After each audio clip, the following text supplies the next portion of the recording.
Dan saat ini kita sudah terhubung secara daring dengan juru bicara Kementerian Perhubungan, Ibu Adhita Irawati, untuk memperjelas mengenai aturan pembatasan perjalanan selama pandemi COVID-19 yang memperlonggar operasi moda transportasi untuk tujuan tertentu. Selamat pagi, Bu Dita. Selamat pagi, Timothy. Terima kasih sudah bergabung bersama kami, Bu Dita. Bu Dita, mungkin mau lebih tegaskan begitu. Jadi sebenarnya apakah moda transportasi umum kita saat ini sudah terbuka atau sangat tertutup hanya untuk perjalanan dan orang-orang tertentu saja sesuai peraturan atau bagaimana? Ya, makasih Timothy. Intinya tetap dilakukan pembatasan, ya.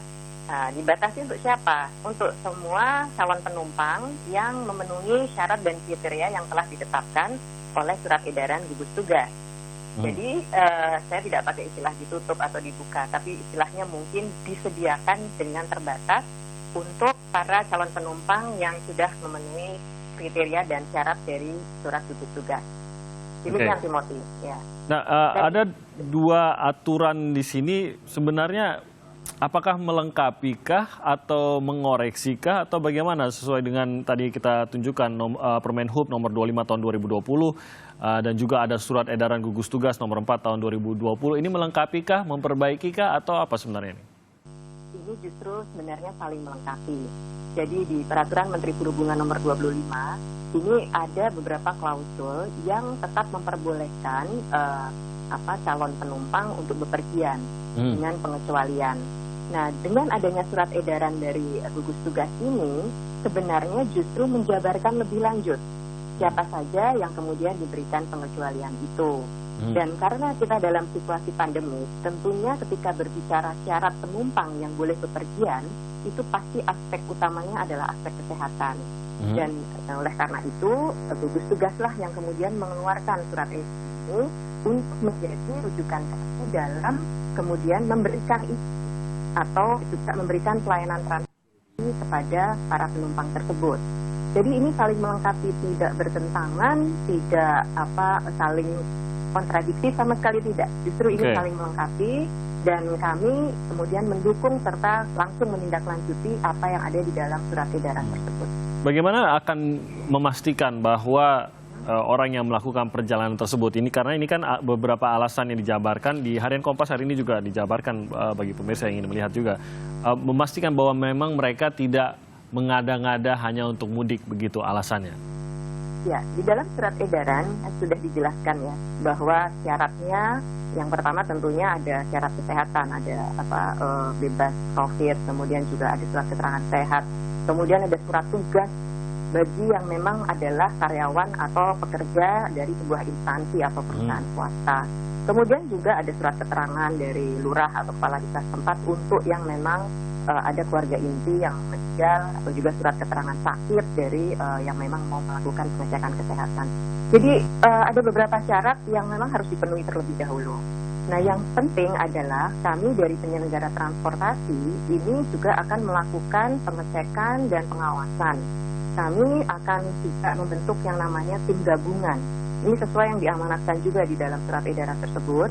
Ada tim gabungan yang terdiri dari TNI, Polri, otoritas transportasi, dan juga nantinya ada dari pemerintah daerah setempat. Sehingga nanti pengawasan ini akan dilakukan secara bersama dan akan dilakukan di berbagai titik yang itu nantinya akan menjadi titik keberangkatan atau titik pergerakan dari para penumpang ini. Oke, jadi moda transportasi tersedia saat dibutuhkan. Lebih kepada itu sebenarnya, bukan membuka moda transportasi, begitu Bu Dita ya? Betul. Mungkin yang dimaksud dengan membuka itu adalah kita buka untuk semua moda transportasi, darat, laut, udara, dan kereta api, namun secara terbatas dan memenuhi kebutuhan dari para penumpang yang sudah memenuhi syarat.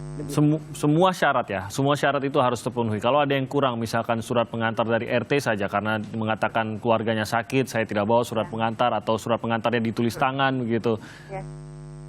Itu harus semua. Kalau kita lihat di aturannya itu kan A, B, C, D gitu ya, itu harus semuanya. Kemudian juga kita meminta kepada para operator transportasi, tiket ini harus dijual di kantor mereka atau kantor cabangnya. Jadi tidak diperbolehkan membuka di online travel agent atau pihak ketiga. Ini untuk memudahkan kita mengawasi juga, karena nantinya kan satu pintu dari operator ketika menjual tiket tersebut. Ini juga menjadi salah satu cara juga untuk mengontrol atau memastikan bahwa para pengguna atau calon penumpang ini memang calon penumpang yang memenuhi syarat, karena nanti di situ juga akan ditegaskan syarat-syaratnya di dalam pengumuman penjualan tiket. Nanti screeningnya ini di mana, Bu Dita? Misalkan kita mencontohkan pada saat menaiki bis atau menaiki pesawat di bandara, di bagian mana para penumpang ini akan di-screening? Ya, ini kita dari setiap Direktorat Jenderal ini sudah mengeluarkan surat edaran ya, yang di sana itu akan ada teknis pelaksanaan di lapangan yang akan menjadi rujukan bagi semua stakeholder. Kami juga akan mensosialisasikan surat edaran ini sehingga nanti masyarakat juga bisa memahami langkah-langkah apa yang harus mereka tempuh dan di mana kira-kira nanti akan dilakukan pengecekan. Contoh di bandara, sebenarnya di bandara ini relatif menjadi lebih terkontrol karena seperti kalau kita berangkat check-in, ini kan satu gate ya, satu pintu. Di situ nanti akan dilakukan pengecekan. Sama seperti misalnya kita mau pergi ke luar negeri, di situ kita bawa paspor, kita bawa visa. Ya, di situ nanti ada petugas dari Kumham, misalnya ini saya analogikan gitu ya, yang akan memeriksa dari sisi kesahan dari sisi hukum dan imigrasinya. Nah, baru nanti ketika masuk pesawat ada petugas pesawat lagi memastikan semua dokumen sudah lengkap. Jadi kira-kira seperti itu, Timothy. Akan ada titik-titik yang nantinya screeningnya cukup berlapis gitu. Oke, berarti tahapan-tahapan screening ini kan sebenarnya setelah calon penumpang sudah memegang tiket seharusnya begitu. Nah, dari Komisi 5 juga sudah ada yang berkomentar juga. Ini bisa jadi masalah, terutama di lapangan. Bayangan saya misalkan sudah membeli tiket, sudah menghabiskan uang jutaan rupiah, tiba-tiba ia merasa bisa berangkat, tapi dikatakan oleh pihak yang melakukan screening, suratnya tidak lengkap atau suratnya tidak meyakinkan begitu. Ini kan akan menjadi masalah, dan kalau cuma satu mungkin nggak apa-apa. Tapi kalau setiap hari ada puluhan yang bermasalah yang sama, menghambat perjalanan yang lain juga, ataupun menjadi masalah bagi yang lain, bagaimana menjamin bahwa ini tidak menjadi masalah di lapangan, Bu Dita? Ya, yang pertama pastinya kita harus terus lakukan sosialisasi ya. Makanya saya pagi ini menerima wawancara dari Kompas TV juga dalam rangka ini, mensosialisasikan syarat-syarat ini supaya masyarakat juga memahami secara luas gitu. Itu yang pertama, pasti kita harus lakukan sosialisasi. Yang kedua tadi, ada titik-titik di mana memang kita bisa menyampaikan informasi ini lebih awal kepada calon penumpang. Contoh pembelian tiket misalnya. Mengapa kita minta tiket misalnya pesawat harus beli di kantor cabang atau kantor pusatnya maskapai? Karena di situ nanti akan lebih mudah memberikan informasi bahwa mereka harus memenuhi beberapa syarat sebelum kemudian bisa membeli tiket dan melakukan perjalanan. Jadi lebih awal gitu disampaikan. Karena juga kan sebenarnya memenuhi syarat ini juga pasti butuh waktu kan. Mencari surat kesehatan, mencari surat izin tugas itu kan juga butuh waktu untuk persiapan. Jadi sosialisasi kunci utamanya. Yang kedua, kami akan melakukan informasi ini di titik-titik di mana penumpang nanti akan melakukan interaksi baik dengan operator maupun juga dengan stakeholder yang lain. Oke, mungkin ada beberapa celah begini, Bu Dita. Satu, mengenai kondisi keluarga yang sakit keras. Nah, apakah ada kejelasan kerasnya seberapa, harus surat dari siapa? Karena bisa saja sebenarnya tidak terlalu sakit keras, tapi dipergunakan sebagai alasan untuk mudik. Dan kita tahu sudah banyak yang mencoba untuk mudik atau memaksa untuk mudik. Jadi bisa jadi jalur terbukanya, tersedianya transportasi ini menjadi salah satu celah. Yang kedua adalah kegiatan ekonomi penting. Nah, ini kan apa saja sebenarnya, bisa saja dikatakan bahwa ini penting buat usaha saya dan lain-lain. Apakah ini bisa menjadi alasan dan bagaimana ini petugas akan bisa meyakinkan itu penting atau tidak penting, sakit keras atau tidak sakit keras? Ya, untuk sakit keras ini pasti ada instansi yang mestinya nanti akan bisa memberikan keterangan itu ya, dari rumah sakit tentunya, yang rumah sakit di mana keluarga atau kerabat ini sakit keras. Dan sakit keras ini sebenarnya juga dalam rangka apabila penumpang ini memang harus melakukan pengecekan kesehatan. Kita tahu ya, saya juga menemui beberapa case di mana ada penyakit pasien yang kemudian dia punya penyakit cukup berat yang harus melakukan pengecekan secara berkala di rumah sakit yang ada di luar kota gitu. Nah, ini kan jelas, harusnya dokumennya jelas sekali dari dokter maupun dari rumah sakit, bahkan mungkin bisa memperlihatkan hasil dari rekomendasi dia harus melakukan pengecekan. Itu yang pertama. Dan yang kedua tentunya dia juga harus dinyatakan bebas COVID ya. Karena kita juga pasti menjaga dong yang sakit keras ini bukan karena COVID gitu, tapi karena penyakit lain yang memang diperlukan pengecekan segera.